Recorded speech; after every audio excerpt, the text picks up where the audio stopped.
Pada kesempatan hari ini, pembahasan kita hari ini mengenai tentang konsep, sikap, dan karakteristik Islam Nusantara. Dan di sini sudah dihadiri dengan 3 narasumber mahasiswa dari Universitas Nahdlatul Ulama Indonesia. Nah, yang pertama ada Mas Ari, yang kedua ada Kak Siva, dan yang ketiga ada Bang Oki. Saya ingin bertanya, kira-kira ya mengenai konsep dan sikap serta karakteristik Islam Nusantara itu seperti apa? Mungkin bisa dibantu jawab oleh Mas Ari. Silakan. Menurut saya, pandangan tentang Islam Nusantara ya, Islam Nusantara itu adalah konsep di mana Islam mengajarkan besar akan toleransi, sikap akan adil, dan sikap menghormati budaya tradisi lokal Indonesia. Oke, itu. Jadi menurut Kak Ari ini, Islam Nusantara merupakan Islam yang dibentuk atas dasar sumber keislaman, yakni ajaran agama Islam, yakni Al-Quran dan hadis, juga dimasuki oleh dasar-dasar budaya dan tradisi. Betul. Gitu. Kalau untuk pendapat lain dari Kak Asifa, coba. Menurut pengetahuan saya terkait Islam Nusantara sendiri itu, kita dapat ketahui dari kata Islam dan Nusantara sendiri itu, Islam sendiri dijulukikan sebagai agama, sedangkan Nusantara sendiri itu mengacu kepada budaya. Jadi tidak melulu soal membahas tentang Islam itu agama terus gitu, tapi dipadukan dengan budaya agar saling berkesinambungan satu sama lain. Jadi pendapat Kak Siva dan Kak Ari ini merupakan pendapat yang selaras ya, bahwasanya Islam Nusantara merupakan Islam toleransi ya, dan juga menciptakan kerukunan di antara Islam dan budaya setempat. Nah, kalau untuk pendapat lain lagi nih dari narasumber kita yang ketiga, yakni Bang Oki.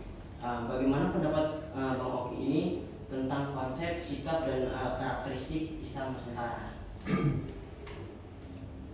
Menurut saya, soal tentang prinsip dan sikap Islam Nusantara itu sendiri, sebetulnya saya setuju dengan kedua teman saya, yaitu dari Mas Ari dan Kak Asyifa, bahwasannya Islam itu mengajarkan sebuah moderasi atau moderat. Yang kedua, Islam Nusantara juga dibangun atas dasar kebudayaan yang ada di Nusantara. Nah, ini sesuai sebagaimana prinsip yang ada di Islam Nusantara itu sendiri, sebetulnya Mas Iqbal.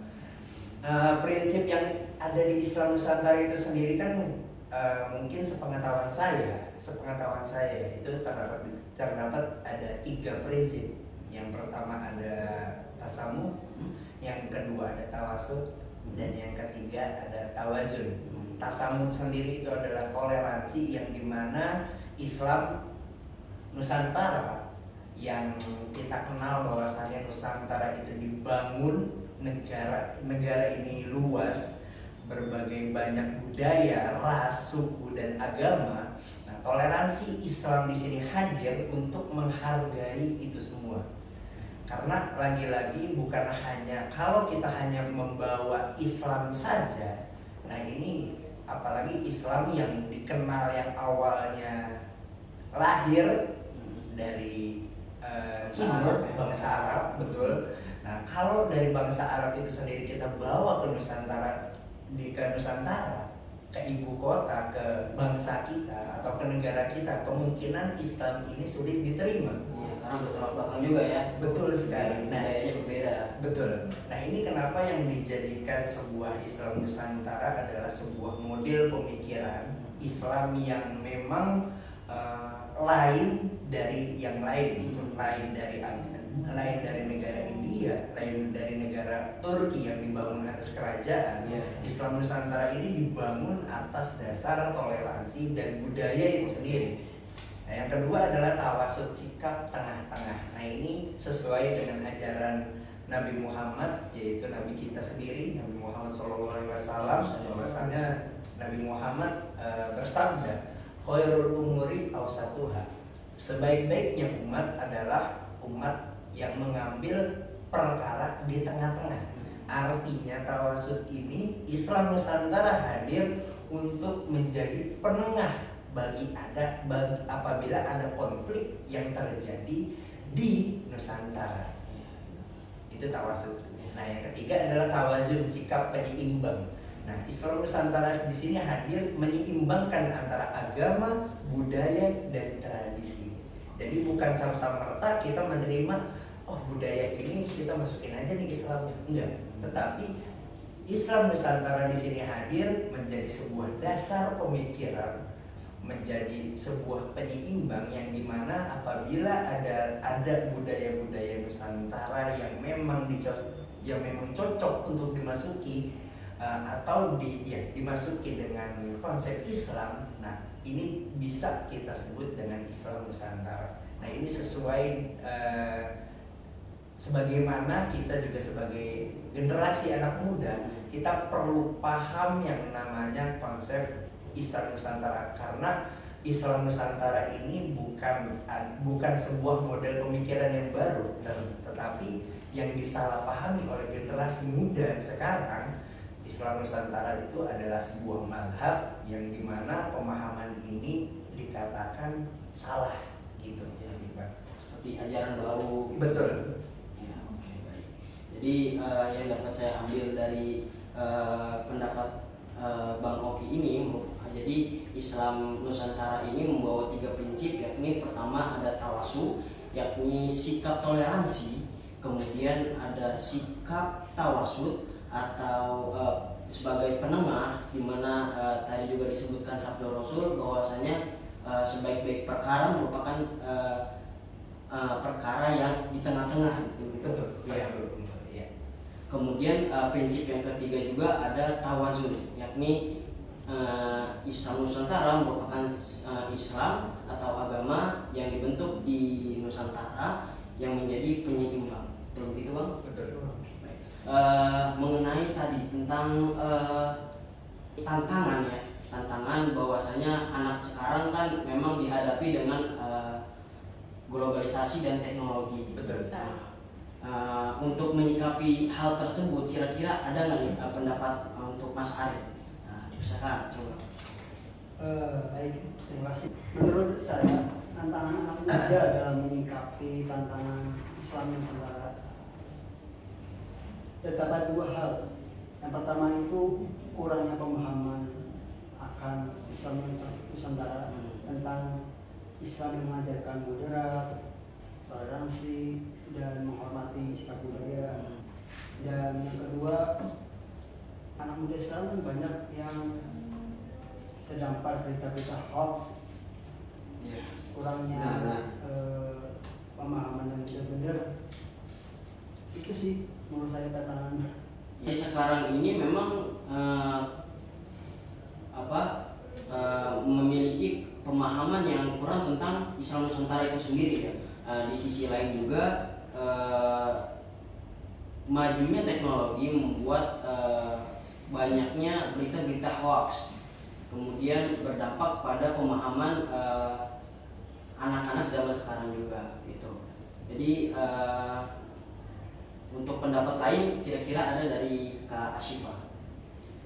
Menurut saya tantangan terbesar yang harus dihadapi generasi zaman sekarang yaitu benar apa yang dikatakan itu, dampak globalisasi itu sangat besar, sehingga hilangnya Islam Nusantara itu sendiri. Jadi lebih menitik beratnya lebih kepada arus globalisasi. Banyak anak-anak muda sekarang itu banyak terpengaruh dari dampak globalisasi itu sendiri yang dapat menghilangkan nilai-nilai keislaman Nusantara.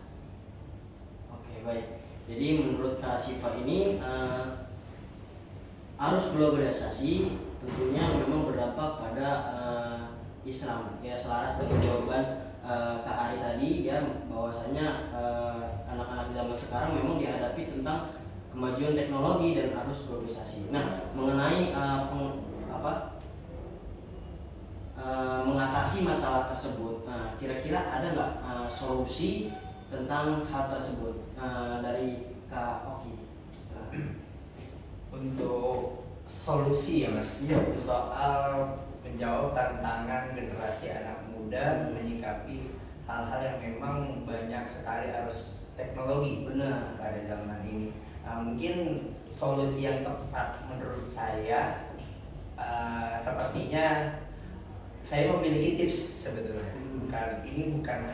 Bukan solusi, hanya sekedar tips saja.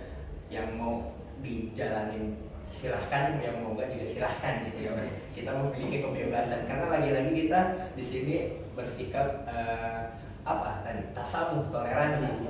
Nah, di sini saya memiliki 2 tips atau 2 cara bagaimana untuk generasi anak muda kita sebagai anak muda agar tidak terpengaruh dengan kesalahpahaman atau kita ingin memahami sesuatu yang lebih mendalam, yang lebih kritis, yang lebih bukan hanya sekedar dari satu POV, dari satu POV gitu kira-kira point of view artinya maksudnya. Tetapi kita bisa melihat dari poin-poin yang lainnya. Nah, terdapat 2 tips. Yang pertama, kita perlu memperbanyak literasi. Benar ya? Betul? Karena sebagaimana kita generasi anak muda, apalagi kita sebagai anak muda Indonesia, minim literasi dalam hal membaca, baik membaca buku, membaca berita secara keseluruhan, atau membaca situasi apapun. Nah, ini kurangnya anak muda. Membaca berita hanya sekedar ya udah berita yang cukup dari satu aja, atau dia ngebaca cuma sampai 1 atau 2 paragraf sampai habis. Nah, ini yang membuat kesalahpahaman generasi anak muda kita. Yang kedua adalah perbanyak relasi. Kalau memang kita sudah perbanyak itu literasi, kita udah banyak membaca, jangan lupa kita juga perlu banyaknya teman. Karena lahirnya pemahaman baru, lahirnya penemuan baru, lahirnya ide-ide atau teori baru itu dari relasi atau teman kita sendiri. Lagi-lagi kita bukan ingin sombong atau kita bukan ingin meninggi diri. Oh, saya udah baca buku nih, ini pemahaman dari saya. Enggak, tetapi hadirnya teman kita di sini untuk melengkapi pemahaman atau kesalahpahaman yang kita dapat. Nah, ini gimana kita menjawab tantangan untuk generasi anak muda agar terhindar dari kesalahpahaman atau ingin menambah wawasan mengenai tentang prinsip atau dari sikap Islam Nusantara itu sendiri, Mas Iqbal.